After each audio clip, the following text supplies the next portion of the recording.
Muy buenas tardes, estimados televidentes y radioyentes. El pasado martes, la Gaceta Oficial de la República publicaba el Decreto Ley 35 del 2021 de las telecomunicaciones, las tecnologías de la información y la comunicación y el uso del espectro radioeléctrico, junto a otras legislaciones conexas que vienen a complementar todo el entramado jurídico que respalda el desarrollo de estas tecnologías y de sus aplicaciones en nuestro país. Ese martes dimos una primera información acá en nuestra mesa redonda y hoy queremos ampliar para nuestra audiencia detalles de este decreto ley y de estas otras legislaciones que salieron como un paquete completo en la Gaceta Oficial del pasado martes. Tengo el placer de que para ello me estén acompañando hoy en nuestra mesa redonda el compañero Ernesto Rodríguez Hernández, viceministro del Ministerio de Comunicaciones, el compañero Wilfredo López Rodríguez, director de regulaciones del propio ministerio, el director de ciberseguridad del Ministerio de Comunicaciones, el compañero Pablo Domínguez Vázquez, y también está con nosotros esta tarde Rolando Arturo Pérez de Alejo Balmaceda, abogado de la Organización Nacional de Bufetes Colectivos y también, estudioso de los temas de la legislación que tienen que ver con los temas de la informática, la ciberseguridad y otros asuntos. Con ellos estaremos compartiendo información de primera mano con ustedes sobre la importancia de este decreto ley y de las otras legislaciones, cuánto abre de oportunidades, cuánto establece de derechos para los ciudadanos y también de deberes a cumplir ante estas regulaciones. Así que los invito a que nos acompañen en nuestra mesa redonda de hoy.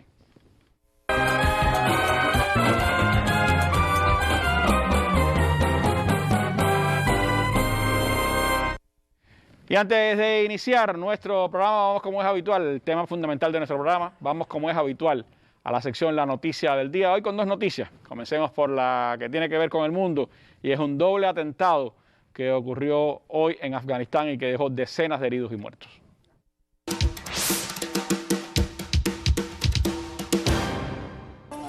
El atentado que tuvo lugar el jueves en el exterior del aeropuerto de Kabul dejó entre 13 y 20 fallecidos y unos 50 heridos, indicó a la France Press el principal portavoz de los talibanes. Poco antes, Zabihullah Mujahid había condenado con firmeza en Twitter los ataques. Por su parte, el Pentágono informó que 12 militares estadounidenses murieron y 15 resultaron heridos en el ataque. El jueves, poco antes de la puesta del sol, 2 explosiones golpearon la zona próxima al aeropuerto de Kabul, controlado por soldados estadounidenses. Una se produjo cerca de Abbey Gate, una de las puertas de acceso al aeropuerto, y la otra cerca del Hotel Barón, a 200 metros de distancia. El doble atentado tuvo lugar en zonas atestadas de personas desde hace días por la gigantesca operación de evacuación de afganos y extranjeros tras la toma de poder de los talibanes a mediados de agosto. Antes del ataque, Estados Unidos y otros aliados de la coalición habían advertido que, según informes de inteligencia, el brazo afgano del grupo yihadista Estado Islámico, el Estado Islámico Khorasan, estaba planeando ataques suicidas en el aeropuerto. Es una situación totalmente esperable que iban a haber atentados terroristas porque los talibanes asumen el poder, pero es un poder muy frágil. No hay una solución política todavía al problema de cómo administrar el país y un ataque terrorista era absolutamente esperable por las divisiones internas que hay en la fuerza talibán también y en los afganos en general. Además está la variable ISIS, que sabemos que es una variable que predomina en la región. Las informaciones señalan que según las agencias noticiosas, los representantes del Estado Islámico de Khorasan se han hecho responsables de estos atentados en Kabul, que ha dejado numerosas bajas en el ejército estadounidense y que también ha dejado bajas en el ámbito civil. Las informaciones señalan también que el presidente estadounidense Joe Biden tuvo que cancelar su agenda de la jornada de hoy e incluso cancelar un encuentro, el primero que iba a tener, el primer cara a cara con el nuevo presidente o primer ministro de Israel y que era parte de la agenda que tenía el presidente estadounidense en la jornada de hoy. Un asunto o un tema, por supuesto, que tiene hoy la máxima prioridad internacional en el seguimiento de las noticias y que es resultado de esa retirada que ha tenido que ejecutar Estados Unidos 20 años después de comenzar la guerra en Afganistán. La otra noticia tiene que ver con nuestra actualidad nacional y es que hace unos minutos, a las 6 de la tarde, el Instituto de Meteorología emitió el aviso de ciclón tropical número 2 de la tormenta tropical Ida.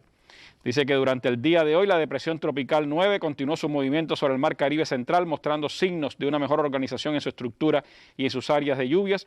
Un avión de reconocimiento encontró que sus vientos máximos sostenidos se han incrementado hasta los 65 kilómetros por hora con rachas superiores, convirtiéndose en la 9ª tormenta tropical de la actual temporada ciclónica nombrada Ida. Sus nublados se extienden sobre el centro y oriente del país, produciendo lluvias en la región oriental que han llegado a ser fuertes en algunas localidades del sur. En la estación meteorológica de Palenque de Yateras, Guantánamo, se registraron entre las 11 de la mañana y las 2 de la tarde un total de 58 milímetros. A las 6 de la tarde de hoy, dice el Instituto de Meteorología, su región central se estimó en los 18.2 grados de latitud norte y los 79.9 grados de longitud oeste, posición que la sitúa a unos 435 kilómetros al sur de Cienfuegos y a 470 kilómetros al sudeste de Punta del Este, Isla de la Juventud. Su presión central es de 1006 hectopascal y se desplaza al noreste a 22 kilómetros por hora. Se pronostica que continúe con un rumbo próximo al noroeste, ganando algo más en organización e intensidad para cruzar durante esta noche sobre o próximo a las Islas Caimán. Con este movimiento, acercándose al archipiélago cubano, las áreas de lluvias que afectan el oriente se trasladarán primeramente a la región central desde la próxima madrugada y desde la mañana del viernes al occidente y pueden ser fuertes e intensas en algunas localidades. Este viernes desde la mañana soplarán vientos con fuerza de tormenta tropical en Isla de la Juventud y el archipiélago de los Canarreos, alcanzando los 65 kilómetros por hora con rachas superiores. Estos vientos se extenderán en la tarde a las provincias de Pinar del Río, Artemisa, La Habana y Mayabeque, que oscilarán entre 70 y 85 kilómetros por hora con rachas superiores. Se producirán marejadas en la costa sur de la Isla de la Juventud y el archipiélago de los Canarreos desde el final de la noche de hoy, que pueden ser fuertes desde la próxima madrugada, con peligro para la navegación e inundaciones costeras moderadas. En el litoral sur de las provincias desde Pinar del Río hasta Mayabeque se iniciarán marejadas con inundaciones costeras moderadas en zonas bajas de este litoral. El próximo aviso sobre este sistema se emitirá a la medianoche de este viernes. Noticias sin dudas de interés para nuestro pueblo. Se ha formado la tormenta tropical Ida y que está amenazando a nuestro país, especialmente al occidente, entre Mayabeque, Pinar del Río y por supuesto Artemisa, La Habana, Isla de la Juventud, pues están implicadas en el impacto que puede tener esta tormenta tropical en nuestro país y que comenzará a sentirse. Ya hay lluvias en el oriente, se trasladarán hacia el centro del país y desde mañana pues estarán impactando al occidente de Cuba. Información de primera mano que tendrá pues seguro ampliación, detalles en el Noticiero Nacional de Televisión. Así comenzamos nuestra mesa redonda de hoy. Hablemos entonces del Decreto Ley 35 y otras legislaciones conexas que sin duda son de interés para todo nuestro pueblo.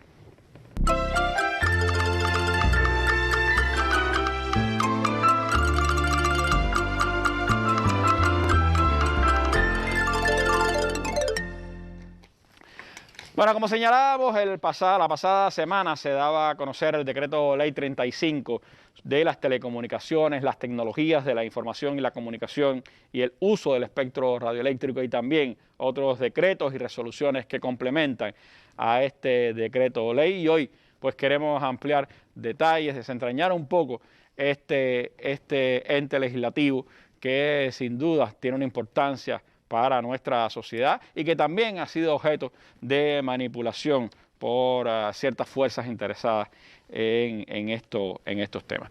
Me gustaría comenzar, viceministro, hablando precisamente de dónde vienen estas legislaciones, cómo ha sido el camino para construir este tipo de legislación, cuáles son sus antecedentes que llevan a este resultado que ha sido publicado en la Gaceta Oficial.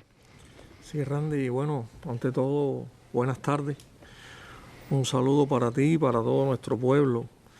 y el agradecimiento también a la mesa redonda por esta nueva posibilidad de compartir temas asociados a los servicios de telecomunicaciones, al marco legislativo de la actividad y poder no solo informar, sino tener la posibilidad posteriormente también de intercambiar con los televidentes.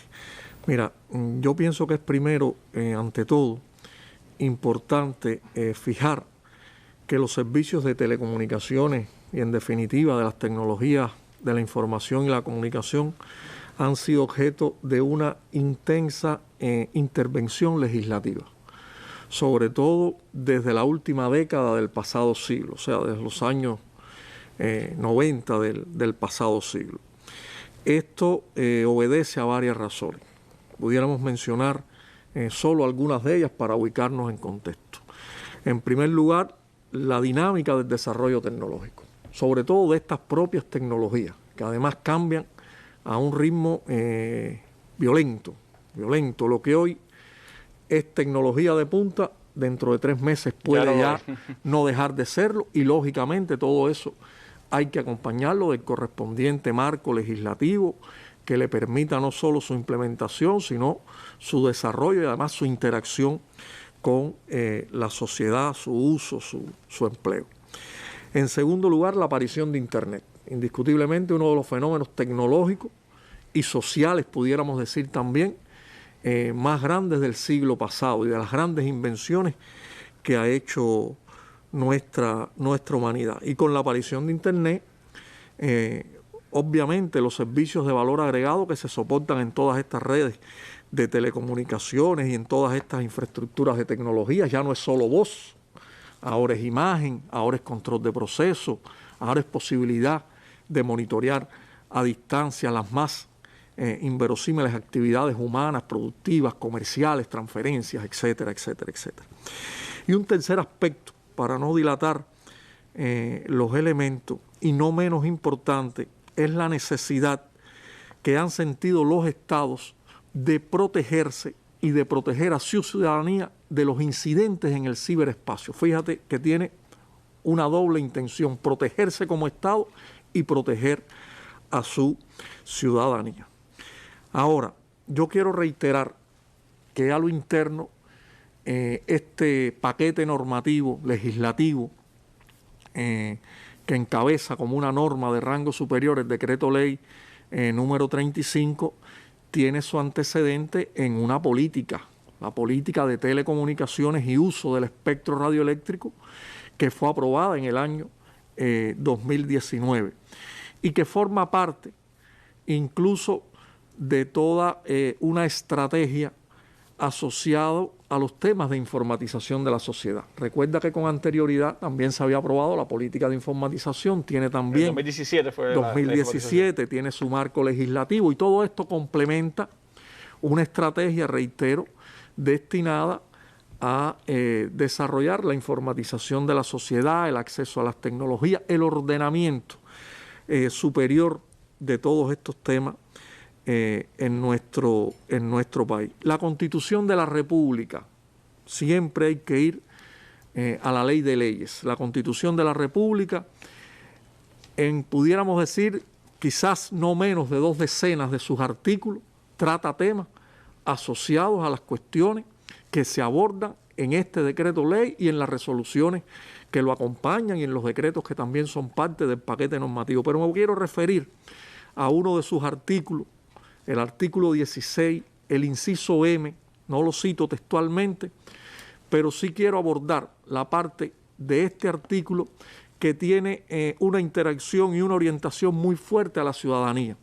Y es que el artículo 16 plantea que la República de Cuba está comprometida con la construcción de una sociedad de la información centrada en la persona, integradora, orientada al desarrollo sostenible, en la que todos, reitero el término, todos, es inclusivo, no excluyente, todos puedan crear, consultar, utilizar y compartir información y conocimientos en función de mejorar su calidad de vida. Fíjate cuántos conceptos en este solo pedazo de este artículo están orientados a respaldar derechos ciudadanos cuando se trata de relacionar ciudadanos, acceso, uso, empleo de las tecnologías y por tanto de las telecomunicaciones.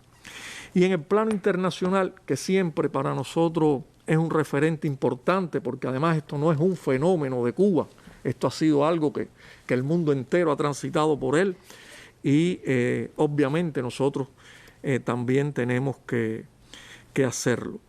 Esta legislación está en correspondencia con los acuerdos y los tratados de los cuales Cuba es Estado parte. Y además se corresponde y responde también a los documentos rectores de la Unión Internacional de Telecomunicaciones, que es la organización del Sistema de Naciones Unidas, donde se abordan y donde se legislan las cuestiones de las telecomunicaciones, de la sociedad de la información. Y quiero mencionar dos elementos que trata la propia Constitución, el preámbulo de la Constitución de la Unión Internacional de Telecomunicaciones, y es en primer lugar el hecho de reconocer el derecho soberano de cada Estado a regular sus telecomunicaciones. Y segundo, que reconoce este derecho en función de algo que ya hemos venido exponiendo, que es la importancia de las telecomunicaciones para la salvaguarda de la paz, para el desarrollo económico y para el desarrollo social de los pueblos. Igualmente, en el plano internacional tengo que reafirmar aquí que este paquete legislativo es una reafirmación de la Declaración de Principios de la Cumbre Mundial de Sociedad de la Información, cumbre mundial que abogó a todos los países participantes y que, bueno, refrendaron esta declaración de principios de impedir el uso de las telecomunicaciones y las tecnologías de la información y la comunicación con fines terroristas y con fines que conlleven actividades delictivas, a la vez que también hacía un llamado a evitar que estas propias tecnologías pudieran usarse en acciones que atentaran contra la estabilidad y contra la seguridad internacionales. Ese es, a grandes rasgos, pudiéramos decir, el marco referativo de todo este paquete normativo, que yo quiero reiterar, y no es ocioso, aunque lo dijimos en la mesa redonda anterior, no estamos legislando para el espacio virtual algo que no hayamos aceptado, con lo que no hayamos convivido y con lo que no estemos de acuerdo en el espacio real. Por lo tanto, no hay tampoco que ver este tema como algo inusual, como algo que no es prudente, que no es adecuado, que no es pertinente, todo lo contrario. Yo considero que lo que se trata es el ánimo del país, y ha sido el ánimo de todo el que ha regulado en este sentido, de ir buscando un ordenamiento adecuado, coherente y pertinente en el ámbito virtual, tal y cual la humanidad lo ha ido creando en el espacio real. ¿Qué beneficios trae esta legislación para el ciudadano cubano? De eso quisiera que nos hablara en breve. Vamos a hacer un alto y regresamos con usted.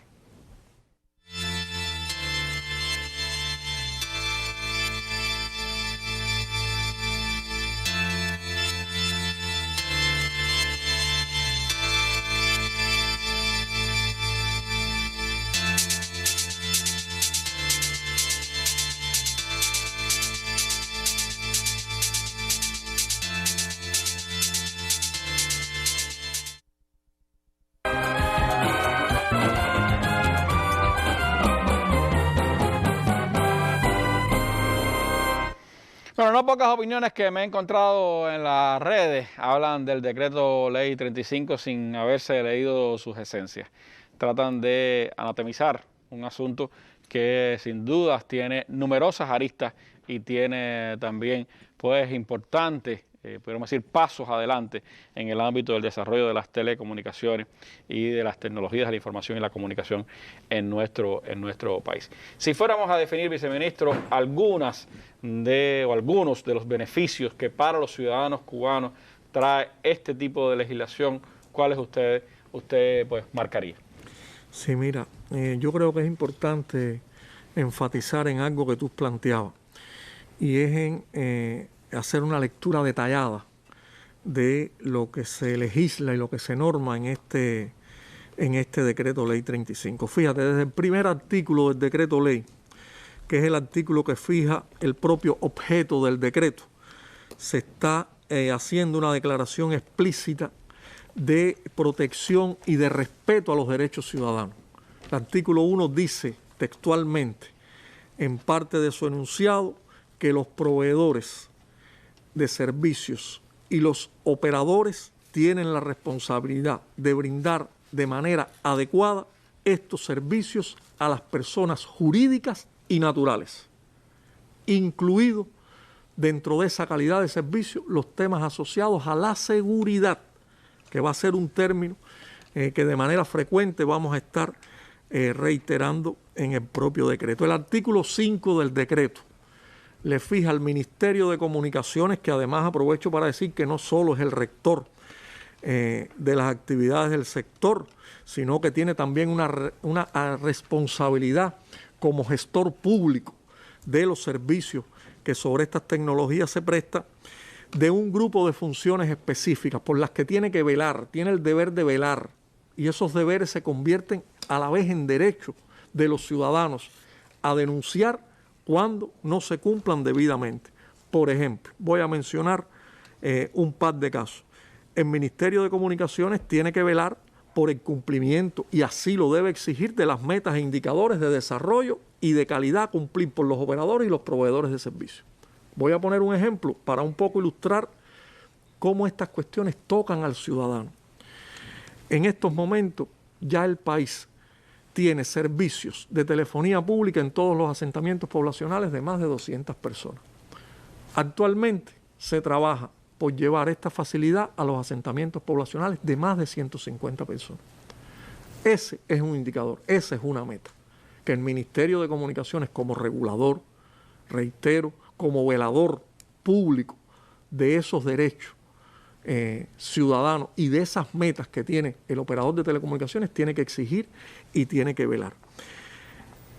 Hay otra, por ejemplo, que es la responsabilidad de atender, evaluar, analizar y responder de manera adecuada a todas las quejas, todas las reclamaciones, todas las inconformidades que tengan los usuarios de los servicios en este sector. Esa es una responsabilidad del Ministerio de Comunicaciones, como gestor público, reitero. El artículo 16, en el propio decreto ley, le fija la responsabilidad al Ministerio de velar por la protección al consumidor de estos servicios, que además no son pocos los consumidores de nuestros servicios.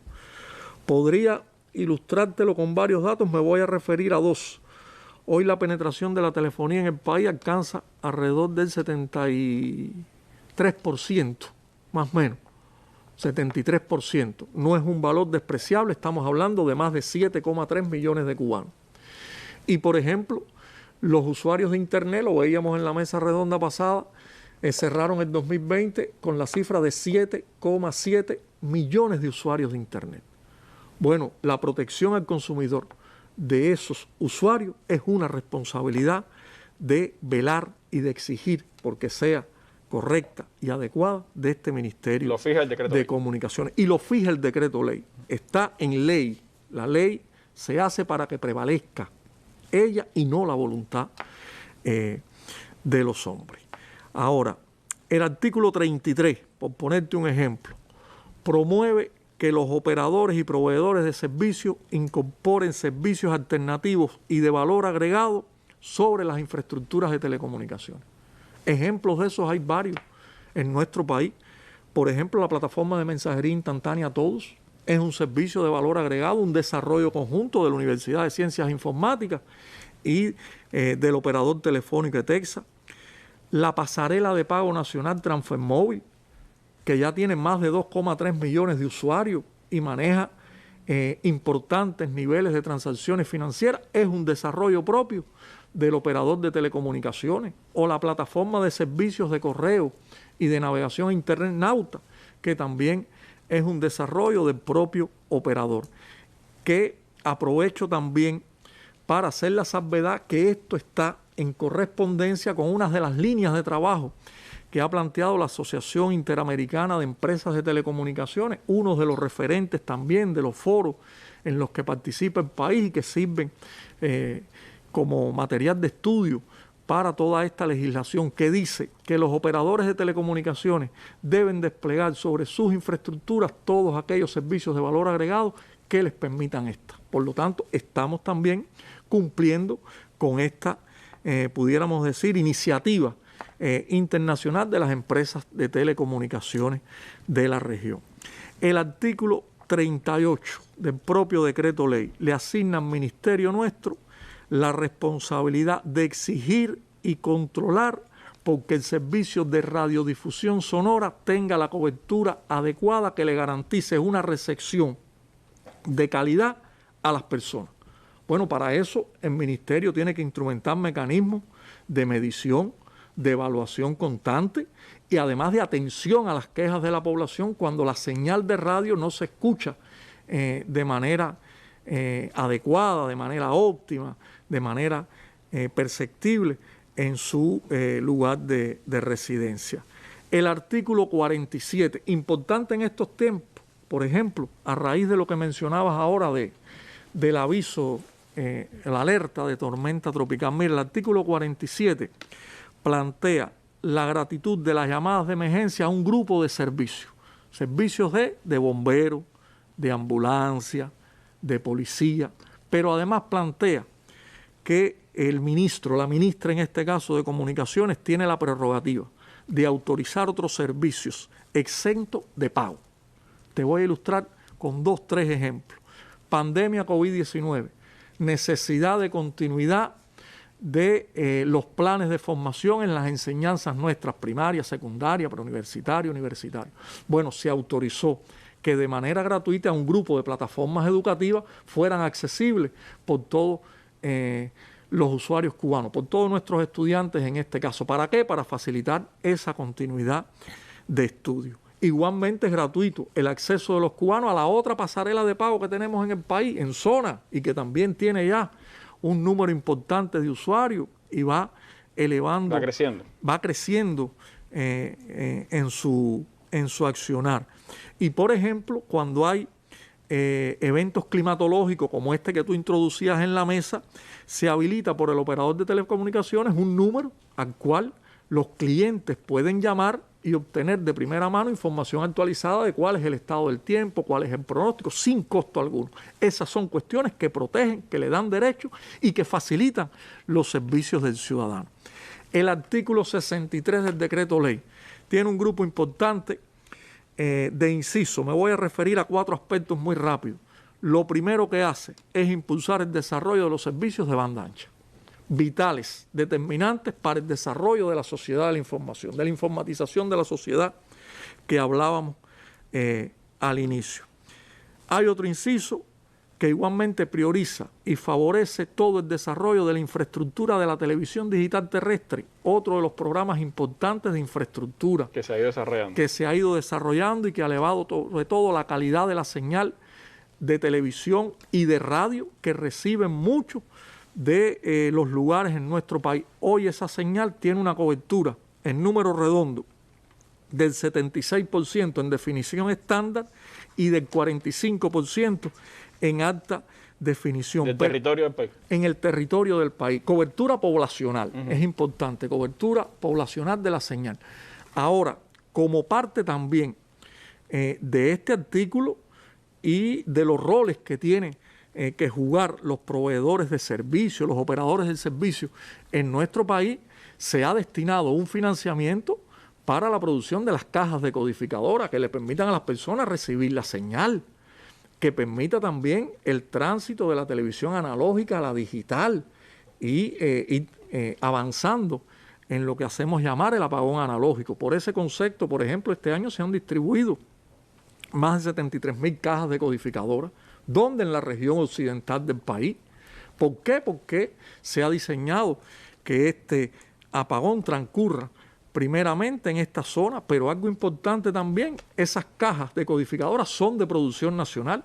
Algo que en otro artículo, no recuerdo ahora, creo que es el 76, también se trata en este decreto ley, y es la necesidad de involucrar a la industria nacional en la producción de equipamientos, de utensilios para este sector, por dos razones fundamentales: eliminar importaciones y además buscar encadenamiento productivo. Este propio artículo también plantea la necesidad de los contenidos de la televisión y de la radio, llevarlos de manera digital al satélite. ¿Para qué? Para poder proteger a las poblaciones de zonas débilmente servidas o de difícil acceso, donde no llega la señal de los transmisores de radio y televisión. Eso lo tenemos aquí en Cuba. Ejemplo de eso, Cabo Cruz en Granma. Esa comunidad recibe la señal satelital por esta vía, por esto que respalda el decreto ley. El decreto ley en este artículo también plantea el aprovechamiento de la actividad por cuenta propia y otras formas no estatales de gestión y de propiedad para el desarrollo del sector. Ejemplo de materialización de eso, los agentes de telecomunicaciones. Más de 30.000 agentes de telecomunicaciones, la posibilidad de que las personas tengan un segundo empleo, que incrementen el monto de su remuneración económica, pero además destinado a un sector de la población con prioridad, que son las personas de la tercera edad. El artículo 66 del decreto ley exige al Ministerio de la Construcción y al Instituto Nacional de Ordenamiento Territorial y Urbanismo que antes de proyectar un nuevo asentamiento poblacional tiene que conciliar con el Ministerio de Comunicaciones que ya hay posibilidades de dar servicios de telecomunicaciones y que tiene cobertura de radio y televisión. Eso es protección a la ciudadanía. El artículo 72 fija un grupo de acciones relacionadas con la protección del medio ambiente. Proteger el medio ambiente es proteger a las personas. Un ejemplo, ese artículo le concede y le exige al Ministerio de Comunicaciones fijar los niveles de radiaciones no ionizantes de los equipos y dispositivos de telecomunicaciones, por ejemplo, del teléfono celular. ¿Para qué? Para que no afecte la salud de las personas. Bueno, esa también es desde la ley una responsabilidad que protege a nuestros ciudadanos.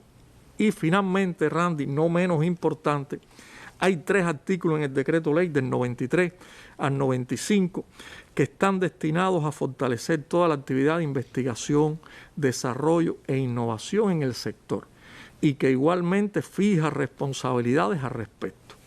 Como resultado de esas cosas, voy a poner un ejemplo de qué se ha hecho. Bueno, como resultado de eso, se financió toda la infraestructura que hoy soporta proyectos de desarrollo de valor agregado sobre las infraestructuras de telecomunicaciones, como es el caso de Apecali, la tienda de ventas de aplicaciones para teléfonos móviles en Cuba y que además tiene una alta aceptación y una elevada demanda de nuestro pueblo. Asimismo, la plataforma de contenidos en línea, PICTA, que también ambas son un desarrollo conjunto entre la Universidad de Ciencias Informáticas y la empresa de telecomunicaciones de Cuba. Y además, yo creo que más recientemente hay 2 cuestiones que no podemos dejar de mencionar, que también están al amparo de este artículo, y son los proyectos que ya se vienen incubando y se vienen desarrollando en un nuevo modelo de gestión productiva que ha surgido en nuestro país, que son los parques científicos tecnológicos. Ya tenemos una expresión en La Habana, que está basificada en la UCI, y más recientemente una en la Universidad de Matanzas, y donde confluyen un grupo de proyectos en los cuales participan no solo nuestras empresas, sino todos los actores de la industria, incluidos las formas de gestión no estatal, y que indiscutiblemente van a impactar de manera muy positiva en el desarrollo del sector y en el mejoramiento de la calidad de vida de nuestra población. Elemento para el análisis que usted tiene de primera mano aquí en la mesa redonda, pero hay más, de eso le seguiremos contando en nuestro programa. Acompáñenos.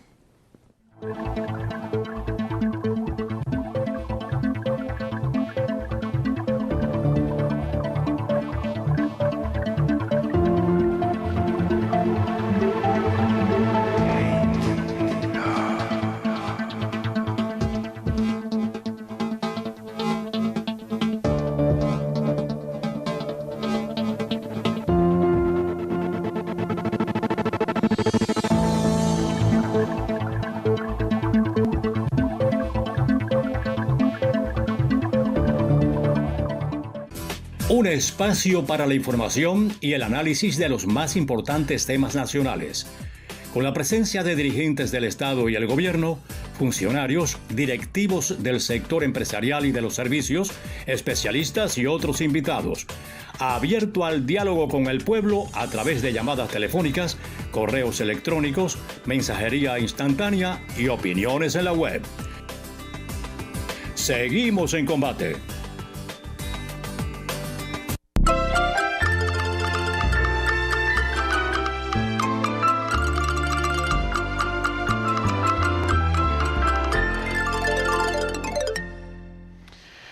Bueno, y el viceministro Ernesto apuntaba a asuntos esenciales de las posibilidades que este decreto ley brinda a la población y a sus derechos, cómo pueden ser resguardados. Pero, ¿cuál es el alcance en general de este decreto ley? ¿Cuáles son sus objetivos más importantes? ¿Para qué hace falta un decreto ley como eso? Me gustaría preguntarle al compañero Wilfredo López Rodríguez, director de regulaciones del Ministerio de Comunicaciones, sobre este tema. ¿Cuál es el alcance de estos decretos, Freddy, como le decimos cariñosamente, y cuáles son los objetivos que tiene un decreto ley como este?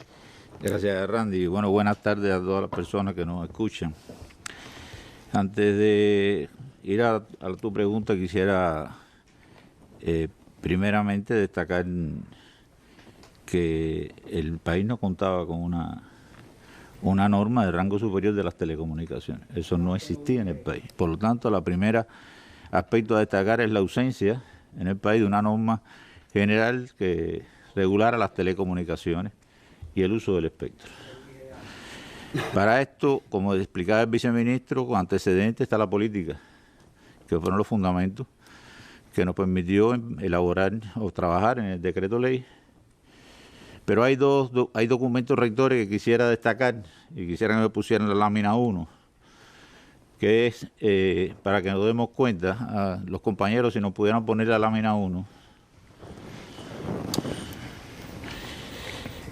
es que están los lineamientos de la política económica social del partido, están el 81 y 84, que aborda continuar el desarrollo de la infraestructura tecnológica y de telecomunicaciones dentro del proceso de informatización de la sociedad, como factor dinamizador de la economía. Avanzar de forma sostenible en correspondencia con las posibilidades económicas del país. Y el lineamiento 84 dice sustentar el avance de la informatización de la sociedad en un sistema de ciberseguridad y de gestión del espectro radioeléctrico, que fortalezca la defensa y la seguridad nacional, elevar la cultura y el uso responsable de las tecnologías de la información y la comunicación por las instituciones y los ciudadanos, así como el enfrentamiento a su utilización ilegal, nociva, subversiva y desestabilizadora. Incrementar mecanismos de colaboración internacional en este campo. Eso es documento rector y lo podemos complementar con la Constitución. En el artículo 16, el inciso M, aborda la necesidad de que el país construya, el viceministro lo citaba, de instrumentar y de trabajar en la comunicación de la población, con la serie de aspectos que abordaba. Estos son antecedentes. Aquí está el documento, dice, ratifica su compromiso en la construcción de una sociedad de la información y el conocimiento centrada en la persona, integradora y orientada al desarrollo sostenible. Y así se refiere este inciso. Son dos documentos rectores. Por otra parte, está el derecho, la comparación de derechos y el estudio de las normas internacionales. Esto nosotros se viene trabajando hace muchos años y por supuesto se han venido estudiando normas de otros países. Hay que comprender que las telecomunicaciones necesitan normas internacionales, normas nacionales e internacionales, para poder establecer la comunicación, la transmisión de la voz, del dato, del video. Si no nos podemos entender. Fuera un caos. Si fuera un caos. No podía haber la televisión, no podría hablarse con otros países, o sea, pudiera indudablemente no funcionar. Y que las telecomunicaciones tiene diversos servicios que son necesarios para la vida diaria, para la economía, no son las redes sociales solamente. O sea, ahí podemos darnos cuenta de todo lo que ha venido desarrollando la humanidad en el proceso de telecomunicaciones y desde cuándo tenemos redes sociales. Aquí, buscando los antecedentes, días atrás, esto lo consultamos en su momento. Eso.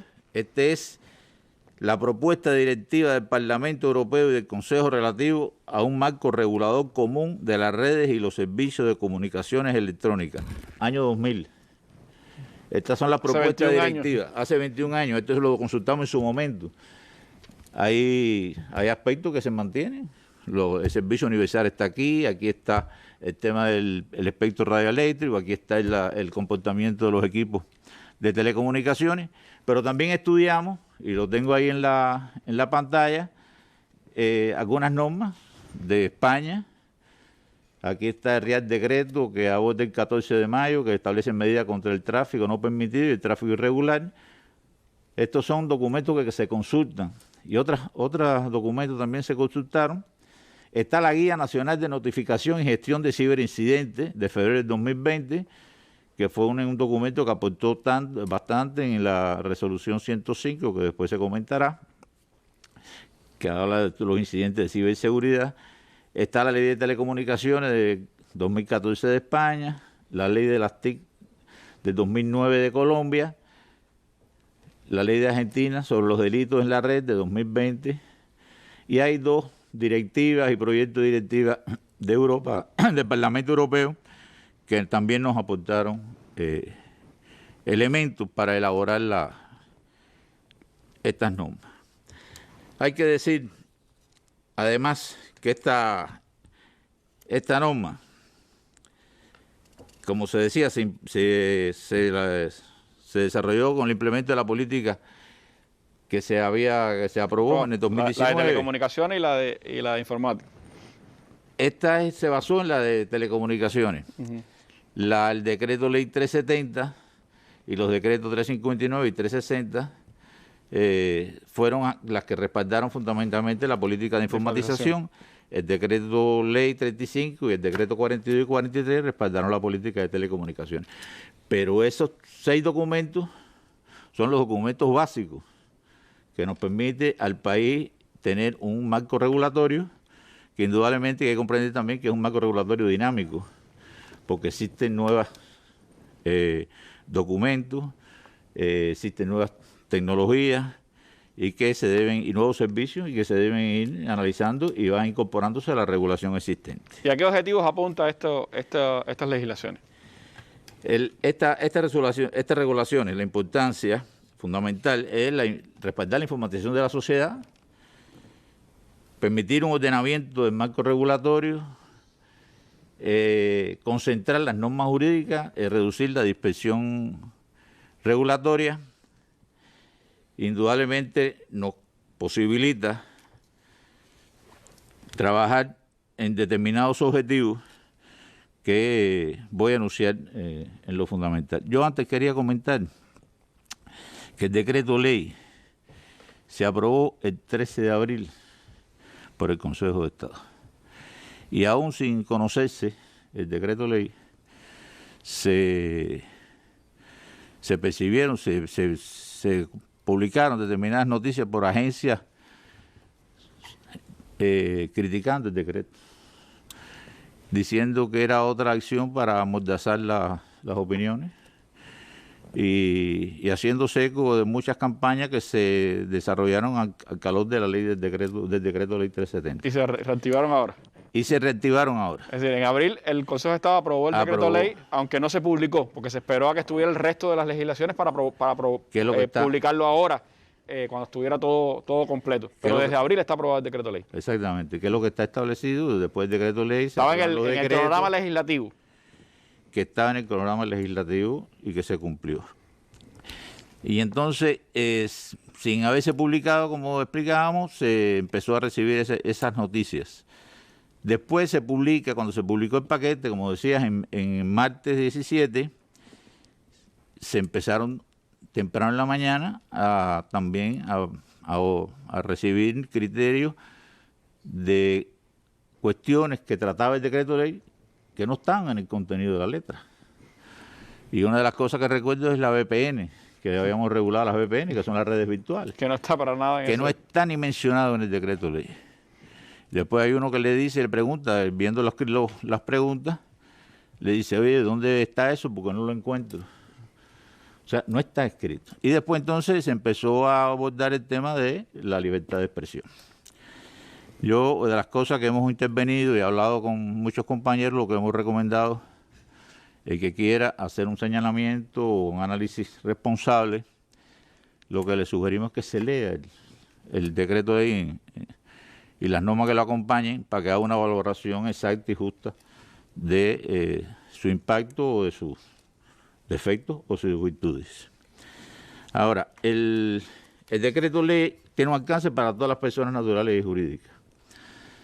Aborda toda la sociedad y se detiene sobre todo en el operador de telecomunicaciones y el proveedor de los servicios de telecomunicaciones.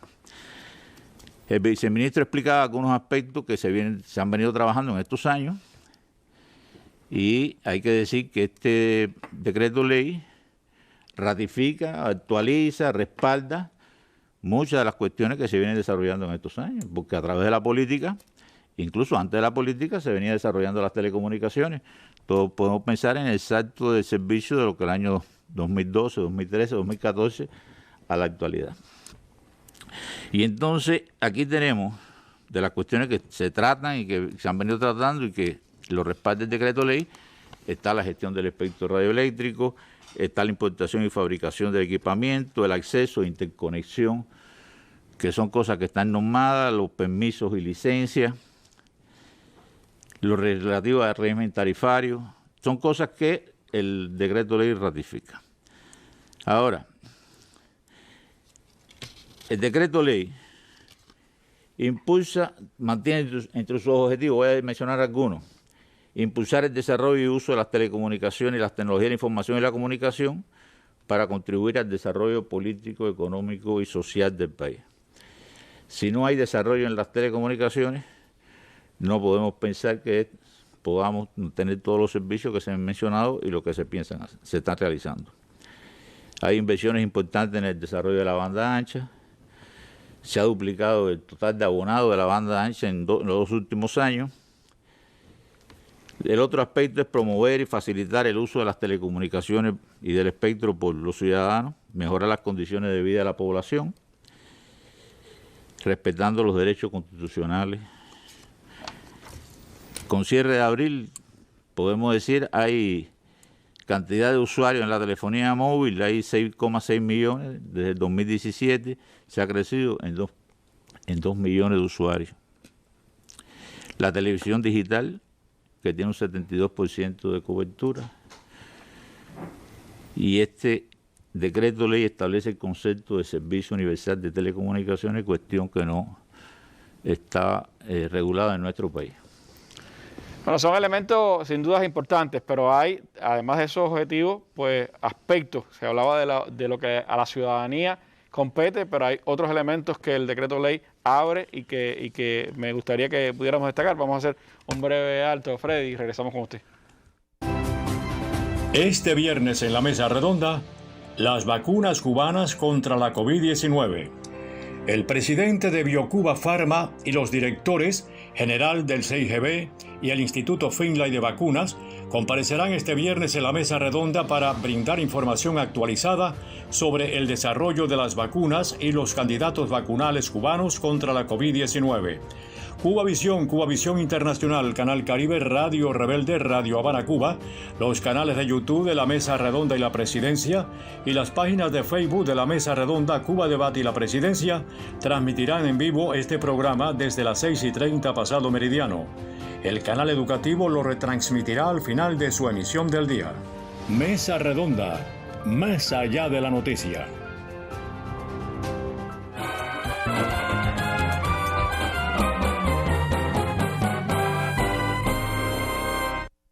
Bueno, hablaba el viceministro de Freddy sobre aspectos importantes para el conocimiento de la ciudadanía, pero ¿qué otros elementos destacan en esta legislación y cuánto implica en cuanto a deberes de los que brindan los servicios, derechos de los que los reciben y deberes y derechos de ambos, ¿no? Claro. Bueno, yo mencionaba el Servicio Universal de Telecomunicaciones, que establece que el Estado preserva y garantiza progresivamente la prestación de los servicios que conforman el Servicio Universal de Telecomunicaciones para toda la población, independientemente de su ubicación geográfica. ¿Qué comprende el Servicio Universal de Telecomunicaciones? Comprende el servicio telefónico fijo y móvil, comprende el acceso a Internet, servicio de radiodifusión sonora y de televisión, los accesos a la telefonía pública, el acceso gratuito a la llamada de emergencia y la aplicación de tarifas preferencial y trato adecuado a las personas con necesidades especiales. Esto es un concepto que se desarrolla en nuestro país y sobre todo destaco el acceso a Internet. Hay un aspecto que es el servicio de radiodifusión y la difusión por cable. Eso es novedoso en la legislación. La televisión y el trabajo que se viene desarrollando por la televisión, en la televisión y crear la infraestructura ya tiene un antecedente. Ahora aquí se introduce la posibilidad de hacer más óptimo, de aprovechar la infraestructura creada en la televisión por cable, ya que esto tiene una infraestructura que va dedicada a la atención al turismo y algunas personas jurídicas que hacen uso de esto, pero indudablemente hay una infraestructura que se pudiera potenciar más. Y eso es lo que habilita el decreto ley de crear esas condiciones para poder empezar a dar este servicio donde estén las condiciones creadas. El otro aspecto es en la televisión digital, en la televisión, es ampliar el servicio, o sea, emplear la infraestructura de televisión que pueda brindar el Ministerio de Comunicación, o sea, los servicios, incluido la televisión por suscripción. Para esto hay que crear una infraestructura tecnológica que permita ir yendo a ese servicio que se mantiene la televisión que hoy damos y poder ofertar y afectar la televisión por suscripción, pero indudablemente esto requiere, como decía, inversiones, desarrollo y también acuerdos con proveedores. Este es el aspecto de la radiodifusión y la televisión. Ahora, en el caso de los deberes y derechos, vamos a detenernos aquí. En el caso de los derechos que se reconocen en el decreto ley, hay aspectos que son, como se decía, que se menciona, que tienen mucha relación con la Constitución, y es el acceder a condiciones de igualdad y asequibilidad a todos los servicios públicos, recibir garantía de los servicios de telecomunicaciones que se le presten bajo el cumplimiento de los principios de inviolabilidad y privacidad, de la protección de los datos personales, disponer del acceso gratuito y prioritario a los servicios de emergencia y obtener la debida compensación por la interrupción de servicio que se contrata debido a falla atribuible al operador. En el caso de los deberes, antes de entrar a explicar, quisiera referirme al artículo 42, 45 y 48 que está en la pantalla y que aborda los aspectos fundamentales que se tuvieron en cuenta a la hora de expresar o de atender algunos de los deberes que están contenidos en el decreto ley. Y podemos comparar lo que dicen estos artículos de 42, 45 y 48 con lo que se refiere en el decreto ley. Y voy a referirme a dos, en particular dos deberes que son mencionados.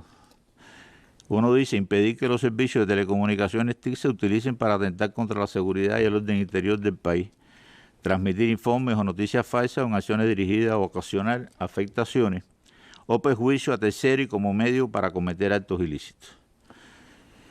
El otro inciso es no usar el servicio para realizar acciones o transmitir información ofensiva o lesiva a la dignidad humana, de contenidos sexuales discriminatorios que genere acoso, que afecte la intimidad personal y familiar o la propia imagen y voz, la identidad, integridad y el honor a la persona, la seguridad colectiva, el bienestar general, la moralidad pública y el respeto al orden público. Tanto el inciso anterior como en el inciso anterior, cuando decía impedir que los servicios de telecomunicaciones se utilicen para atentar contra la seguridad y el orden interior, toda persona es responsable de sus medios. Aquí está en que su celular, su teléfono, su conexión, no lo utilicen para estas cosas. Usted es responsable, como usted es responsable de todo lo que es su propiedad, y es lo que se manifiesta. Y no usar los servicios para realizar acciones o transmitir información ofensiva se recoge en nuestra Constitución y va dirigido a defender los intereses de las personas que no tienen por qué recibir esas ofensas o estas cosas que se explican en estos incisos. En ningún momento, cuando leemos esto y lo hemos detenido y lo hemos leído varias veces, en ningún momento esto limita lo de la libertad de expresión para las personas. Las personas pueden tener su opinión política, la pueden manifestar, pero lo que no se admite, o lo que se impide, o lo que norma el decreto ley, es no ofender, no atacar, el lenguaje de odio, etcétera. Esto creo que aquí podemos comprender que el uso y comportamiento de la red debe basarse bajo los mismos principios y ética en la que debemos actuar en el espacio físico. En el espacio físico estas acciones no son admitidas, o ya porque tienen una respuesta de la persona en lo individual, o porque la persona tiene la posibilidad de hacer una denuncia. Por lo tanto, tenemos que llevar el comportamiento del espacio, en el espacio físico, llevarlo a la red, al espacio virtual. Los deberes y derechos del operador y proveedor también se establecen en el decreto ley, y lo más a señalar es que de los deberes, en muchos casos, en el caso del operador y proveedor, van dirigidos a respaldar los derechos de los usuarios en lo fundamental. Lo que se establece al usuario como un derecho es un deber al operador brindarlo. Por último, quería referirme a la seguridad de las redes y los servicios de telecomunicaciones, aspecto que se trata, ya que es importante el tema de la ciberseguridad, como se ha mencionado, como lo venimos analizando desde hace mucho tiempo, que además es un desafío internacional y nacional. Cada vez tenemos que elevar la ciberseguridad. Y en este aspecto hay un artículo que es el 69, que le da determinada responsabilidad al operador y proveedor, que dice que en coordinación con las autoridades competentes implementan medidas técnicas de operación y supervisión para minimizar los riesgos asociados al empleo de sus redes y servicios, o interrumpir estos cuando sean utilizados para afectar la de otros operadores. Cuestión que tenemos ejemplos de que se afectan a otros operadores, y hay acuerdos, nuestro operador tiene acuerdos con otros operadores, acuerdos de servicio, o países que se cojan nuestra plataforma para agredir a otro país, o transmitan información falsa, ofensiva o lesiva a la dignidad humana, de contenidos sexuales discriminatorios que generen acoso, que afecten la intimidad personal y familiar, o la propia imagen y voz, la identidad, integridad y el honor de la persona, la seguridad colectiva, el bienestar general, la moralidad pública y el respeto al orden público, o como medio para cometer actos ilícitos, con independencia de la responsabilidad penal, civil o administrativa que se derive del hecho. El artículo 69 está en correspondencia con las acciones a desarrollar para la seguridad en nuestras redes y la protección del usuario. Existe la posibilidad que de suceder alguna de estas acciones que afecten al usuario de la red, si es persona natural, tiene la posibilidad de notificarlo o denunciarlo de acuerdo a lo que establece una resolución que está en las normas que se publicaron sobre la actuación ante los incidentes de ciberseguridad, y tiene la posibilidad de que si se siente, le sucede estas cuestiones que se plantean en el artículo 69, pueda denunciarlo o notificarle. Por último, quiero destacar la voluntad del país expresada en el decreto ley, que es la de una actuación responsable y ética de los servicios de las telecomunicaciones, las tecnologías de la información y la comunicación, que contribuye al desarrollo económico y social y al bienestar de la población. Esos fueron los objetivos fundamentales que primaron en todos los compañeros que trabajamos en la elaboración del decreto ley y los que aportaron, que fueron muchos, en su elaboración.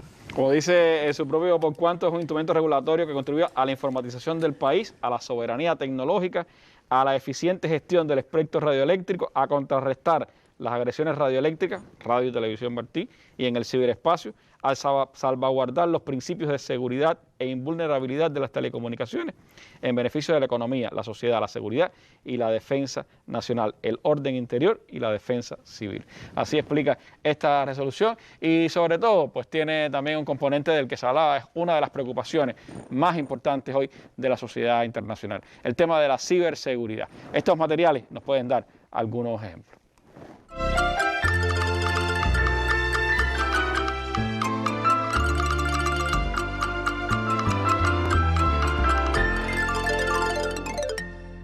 Los ciberataques se han multiplicado. Los delitos provocados por programas de chantaje o el robo de datos se han vuelto comunes, y el espionaje industrial también se está volviendo más tecnológico.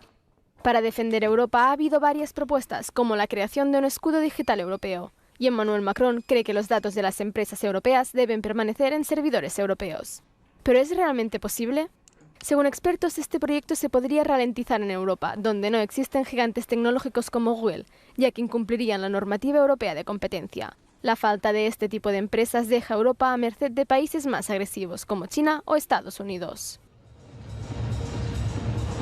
En Europa no tenemos grandes empresas como Google, Amazon o Facebook, que nos permiten utilizar todos estos maravillosos servicios de Internet. Y por el momento, estamos utilizando empresas estadounidenses, pero cambiará en el futuro. La cuestión es cómo se va a hacer frente a ello a nivel europeo. La tecnología avanza y los legisladores no pueden seguirle el ritmo, pero los ciudadanos también tienen su papel, por ejemplo, aceptando renunciar a su anonimato digital a cambio de una mayor seguridad. La Comisión Europea se ha propuesto crear una identidad digital europea, pero será difícil hacerla realidad. Deberíamos implementar muchas más capas de seguridad basadas en la identidad digital. Si quiero visitar un sitio web con recetas para la barbacoa, no me importa si el dueño es desconocido. Pero si quiero dejar mi tarjeta de crédito o mis datos personales en este sitio web, prefiero un sitio web donde el propietario tenga un certificado, como un certificado de validación extendido. El Parlamento Europeo debate esta semana sobre los ataques que se han perpetrado contra instituciones europeas en los últimos meses, como el de la Agencia Europea de Medicamentos. La ciberseguridad también es una de las prioridades de la presidencia eslovena, pero Bruselas hace años que está pendiente de las amenazas que llegan desde la red, desde 2016. Estableciendo un sistema de coordinación de centros de seguridad en materia de ciberataques situados en todos los Estados miembros, en todos los países, y a la vez elevando eso a una acción conjunta. Ahora, dentro de unos meses realmente, se va a aprobar una unidad conjunta por primera vez para afrontar los ciberataques. Esta semana también habrá un debate sobre el abuso online en Estrasburgo para intentar bajar la intensidad y el impacto de Internet. Y en una reunión con líderes empresariales, el presidente de Estados Unidos, Joe Biden, dijo que la ciberseguridad es el principal desafío de seguridad nacional que enfrenta Estados Unidos. En respuesta a gigantes tecnológicos como Google, IBM, se comprometieron a capacitar a cientos de miles de expertos para ayudar a cubrir lo que el gobierno estadounidense estima que es 500,000 de puestos vacantes en la industria de la seguridad. Bueno, interesante el señor Biden hablando de la ciberseguridad como el gran desafío para los Estados Unidos. La legislación cubana también pues mira hacia este tema. Y me gustaría que el compañero Pablo Domínguez Vázquez, director de ciberseguridad del Ministerio de Comunicaciones, nos hablara precisamente de cómo desde la legislación se ve este ámbito de la ciberseguridad, a cómo apunta en el aspecto de atender a las necesidades de defender al Estado, defender al país, pero también defender los derechos de los ciudadanos. Buenas tardes, Randy, televidente. Efectivamente, sigue siendo la ciberseguridad hoy uno de los temas principales en las agendas de los estados. Esta dinámica explicada por los compañeros con anterioridad de desarrollo tecnológico, de crecimiento en la transformación digital de los países, la masificación de su uso, la portabilidad de los terminales, el propio desarrollo global de las telecomunicaciones que conforma hoy una malla de conectividad alrededor de todo el mundo, ha impuesto un reto colosal a los estados y las naciones se debaten en temas regulatorios, tecnológicos, organizacionales, en buscar la cooperación internacional, por cierto, no lograda, y en la cual no hay un consenso que nos permita lograr avances significativos en correspondencia con las reales amenazas que hoy existen y que ya trascienden la necesidad de asegurar las infraestructuras críticas, los negocios y las actividades económicas, sino también trascienden ya a peligros y amenazas que están en el entorno de lo social, del perjuicio a las personas, a la seguridad ciudadana, y que son temas muy complejos que están enfrentándose internacionalmente.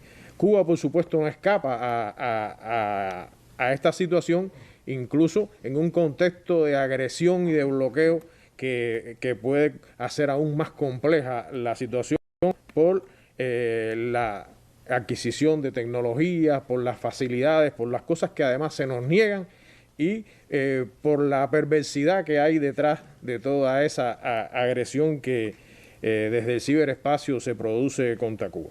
Y en el medio de toda esa situación, refrendado en la Constitución, reafirmado en los lineamientos, reafirmado en el 8º del Congreso Partido, hay una política de país con prioridad en los temas de ciberseguridad, que estructura acciones de estrategia, tareas, en todos esos marcos, y el marco regulatorio es uno de los marcos importantes en los cuales se ha venido avanzando también en este momento. Quisiera ya pasar un poco a explicar sobre las cuestiones fundamentales de esta nueva resolución, la resolución 105, que pone en vigor un reglamento de respuesta a incidentes de ciberseguridad. En el país siempre ha existido, o ya existe desde hace muchos años, un mecanismo de enfrentar y responder a los incidentes de ciberseguridad. Es decir, hay un sistema de trabajo que involucra a entidades especializadas. Nosotros tenemos equipo de respuesta a incidentes en el país que radica en la Oficina de Seguridad de las Redes Informáticas. Hay experticia, hay reconocimiento internacional, hay cooperación en el área y en el mundo en estos temas, pero ha sido muy direccionado hacia las personas jurídicas. O sea, las entidades, las empresas, los organismos. Las entidades, las empresas, los organismos que notifican, se interactúa y ha habido siempre una gestión alrededor de esa tema.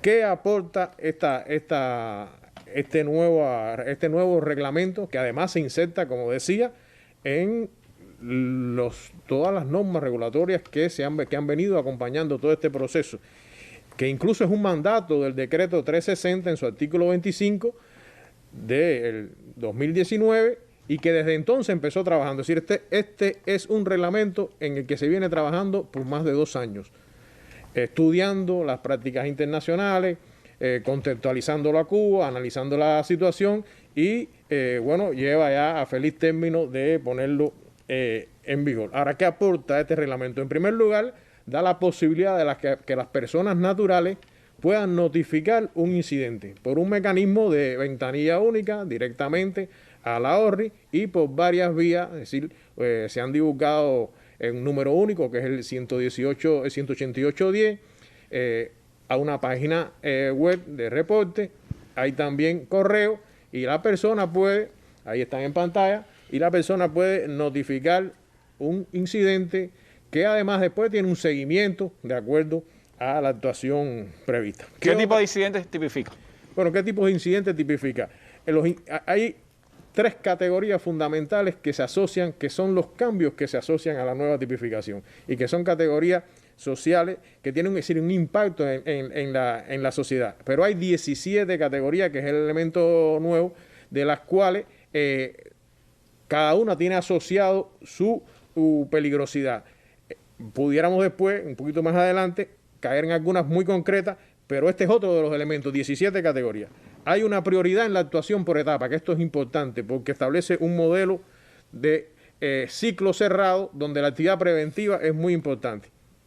Ahora, con relación a la tipificación de los incidentes, no es posible organizar un proceso de gestión si no hay una metodología única, si no se establece una terminología común donde se identifiquen los incidentes que se van a gestionar y todos hablemos el mismo lenguaje. Hay necesidad también de ampliar el espectro de alcance de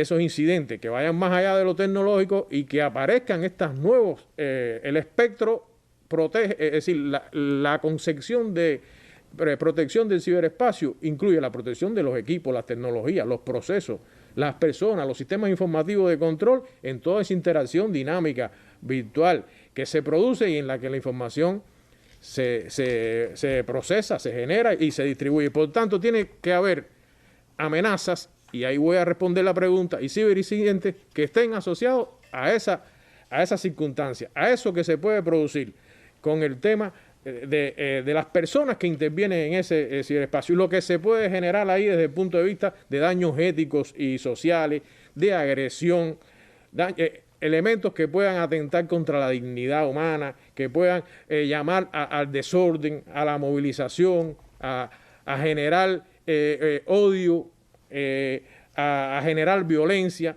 y van a ser, y son tipificados, tienen asociado una peligrosidad, y en base a ello se actúa también. Ahora, ¿qué queríamos referir? Algunos detalles con relación a este reglamento. En primer lugar, un incidente no es un delito. Un incidente puede tener múltiples salidas a partir de su proceso de investigación. Un incidente puede tener salidas en el plano de lo administrativo, en el plano de lo contravencional si procede, y en el plano, por supuesto, si se vincula con un delito, de una investigación o de un proceso penal que termine con la tipificación del delito que corresponde. Pero lo que sí hay que estar claro es que hay que responder por las actitudes que se toman en la red. Cuando una persona adquiere por un contrato, una línea, un servicio nauta, o se suscribe a una red social, no adquiere una patente de corso para poder entonces en ese ciberespacio, que no es una selva digital donde se pueda imponer la voluntad de depredadores, no adquiere una patente de corso para actuar incitando a hacer lo que quiera. Hay reglas que hay de comportamiento. Si fuéramos a hacer una analogía con la seguridad vial, es decir, esto es un espacio en el que también hay señalización, es un espacio en el que también hay semáforos, hay pasos peatonales, hay zonas restringidas para los niños, etcétera. Es muy fácil apreciar a veces la peligrosidad asociada a la niñez en el espacio físico. Sin embargo, no nos damos cuenta a veces la peligrosidad asociada en no acompañar como procede a los niños en es decir, en el uso adecuado de las tecnologías. Por tanto, esperamos que este reglamento tribute por lo profiláctico, por lo educativo, por lo inclusivo, tribute a transferir al espacio virtual esa misma lógica de funcionamiento, comportamiento ético y cívico, ordenado y respetuoso, que se atribuye al espacio físico. Nadie puede venir a ofenderle a usted ahora aquí de frente a frente. Nadie puede hacer eso. ¿Y por qué lo va a hacer entonces en la red, en el espacio virtual?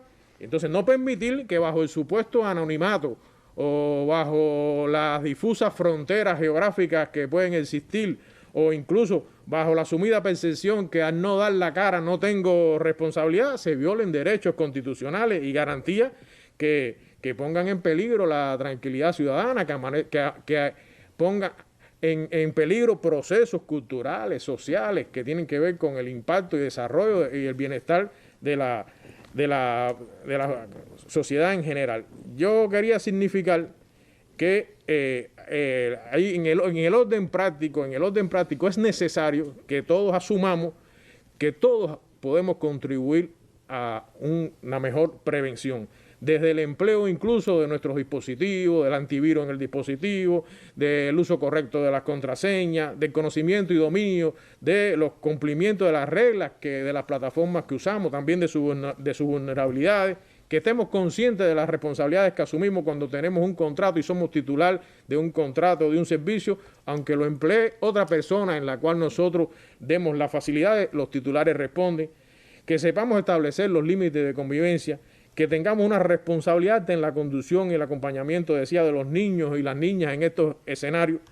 Y por último, quería referir que en el estudio, el análisis de esto que nosotros tuvimos en cuenta, muchas reglas internacionales, hay un elemento importante, y es que Cuba aquí también tributa con este reglamento a un compromiso internacional que tiene como miembro de la Unión de Telecomunicaciones, la Unión Internacional de Comunicaciones, que hace una evaluación sistemática de los compromisos de los estados con la ciberseguridad a partir de 5 pilares fundamentales, y donde Cuba hoy ocupa, en la 4ª edición, que fue reciente, el lugar 82, ha venido avanzando desde el 2017. ¿De cuántos países? De 194 países, es el 10º en el área de las Américas, y esos son requisitos que evalúan todos estos temas que hemos hablado. ¿Y quiénes son los más altos en el ranking? Randy, no es casualidad que los estados que ocupan las posiciones más privilegiadas en ese ranking son estados en que han priorizado las regulaciones y que han tenido un desarrollo muy activo de sus regulaciones y las han ido actualizando. Y es Estados Unidos, Reino Unido, Arabia Saudita, Estonia, Corea, Singapur, España, que está en el 4º lugar, lo comparte con 3 países, Rusia, Emiratos Árabes, Malasia, Lituania, Japón, Canadá, Francia y la India ocupan las 10 primeras posiciones. Y esto es un tema que también tiene una gran importancia. Y bueno, referir que hay en los estudios que hemos hecho y de fuentes incluso públicas, hay que analizar y tener en cuenta que esto es algo que, como bien se decía, al impactar en todos los países están prestando la atención. Yo quisiera poner algunos ejemplos. Decía, la ley que regula la utilización indebida de las redes sociales en Perú, en el texto de esa legislación dice, Randy, que cuando la libertad de expresión se ejerce irresponsablemente deja de ser un derecho y se convierte en un delito. En esa propia ley, en su primer artículo, regula como forma agravada de delito de difamación la utilización indebida de las redes sociales para atribuir a una persona un hecho, cualidad o conducta que pueda perjudicar sus derechos fundamentales, el honor y la buena reputación.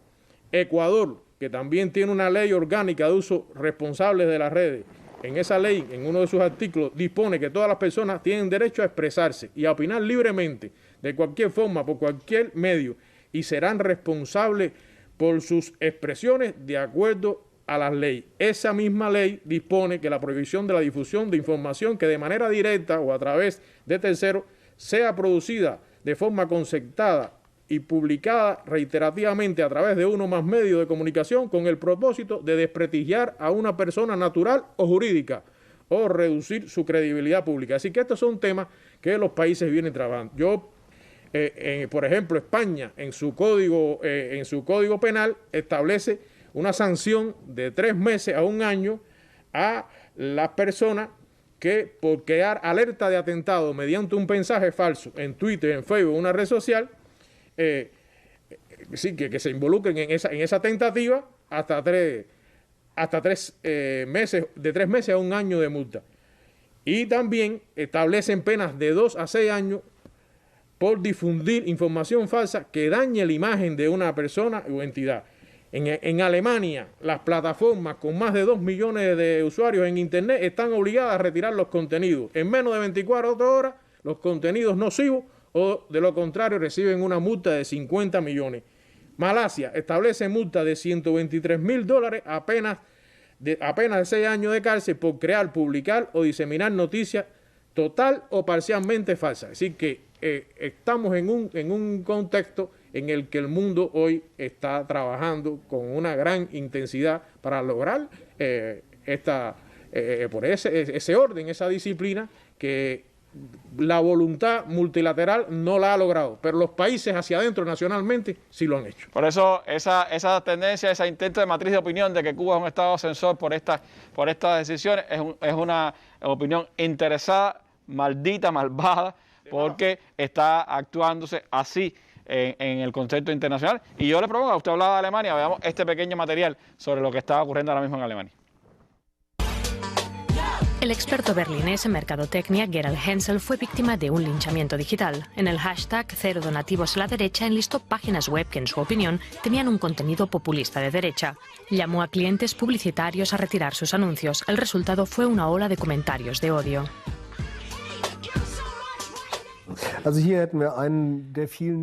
Este es uno de los numerosos mensajes en los que me deseaban la muerte. Había insultos, los cuales podía pasar por alto, pero también hubo otras cosas que me lastimaron mucho.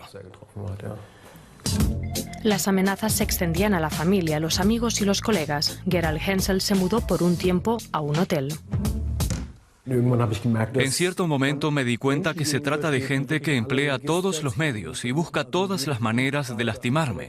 Llegó un punto en el que sobre todo buscaban destruirme como persona. El ministro alemán de Justicia, Heiko Maas, presentó en abril un proyecto de ley que estipula que los contenidos ilegales deben borrarse en un plazo máximo de 24 horas.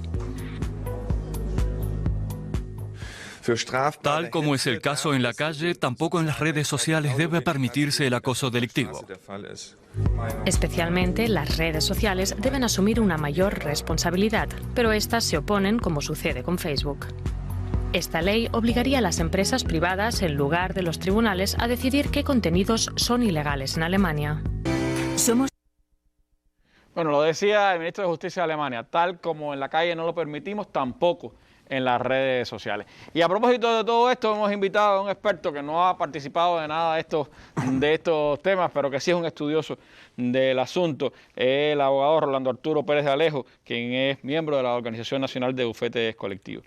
¿Qué considera usted, Rolando, sobre estos decretos ley y las legislaciones conexas? ¿Qué pertinencia tiene o no un decreto ley como este para la sociedad cubana actual? ¿Usted lo valora como que es una legislación esencialmente prohibitiva o se tratan de decretos habilitadores de desarrollo para las telecomunicaciones, para la informática en el país? Sí, Randy, las buenas tardes reiteradas como los compañeros y el agradecimiento al programa por la oportunidad de expresar mis opiniones sobre el decreto ley 35 y su normativa complementaria. En primer lugar, somos del criterio que el decreto ley es pertinente y estrictamente necesario, solo que ha debido ser promulgado en un momento donde se atraviesan serias dificultades y en un entorno sociopolítico complejo que puede dar lugar a interpretaciones apresuradas que tergiversen un tanto las verdaderas intenciones del legislador. Por eso compartimos la opinión de los colegas cuando el primer consejo al pueblo que podemos dar es leer bien el artículo e interpretar el espíritu del legislador en la letra del mismo. Creemos que obedece en primer lugar a la necesidad de desarrollar determinados mandatos constitucionales en materias vinculadas a la explotación de redes y tecnología de la información, el uso debido del espacio radioeléctrico y los servicios de conexiones satelitales que de ningún modo deben quedar pendientes de regulación en el franco ejercicio de la soberanía que tiene nuestro Estado socialista. Podemos afirmar, pues, que se trata de una norma de desarrollo, dada su vinculación intrínseca con los principios y postulados constitucionales y que, por supuesto, llevan de una estricta regulación. La Constitución de la República dispone de un extenso despliegue de artículos que son tangencialmente tocados en este decreto de forma directa o indirecta. Realizábamos una sistematización de los postulados constitucionales que se manifestaban y arribábamos a la conclusión de que hay más de 20 artículos donde se expresan cuestiones que de algún modo el decreto ley regula. Y las bases, por supuesto, de la concepción del decreto se centran precisamente en la soberanía, en la legalidad socialista, o sea, en el estricto cumplimiento de las leyes, en el alcance propiamente de esa soberanía, la jurisdicción del Estado en relación a esto y más allá en el campo del espacio radioeléctrico, en el campo del ciberespacio. Y los compañeros anunciaban algunos artículos de la Constitución y en este sentido yo voy a otros, ¿no? Por ejemplo, la dignidad humana como valor supremo del análisis en este decreto ley, el ejercicio de los derechos de las personas como una situación solo limitada por los derechos de los demás, la seguridad colectiva, el bienestar general, el respeto al orden público, a la Constitución y a las leyes, respeto a la intimidad personal y familiar, el honor, la identidad, el principio de inviolabilidad de las comunicaciones. Son cuestiones que la Constitución refleja en su articulado y que el decreto ley respeta en todo su contenido. Cuba, como ya se expresaba, no es el único Estado soberanos del mundo que ha regulado en materia de telecomunicaciones.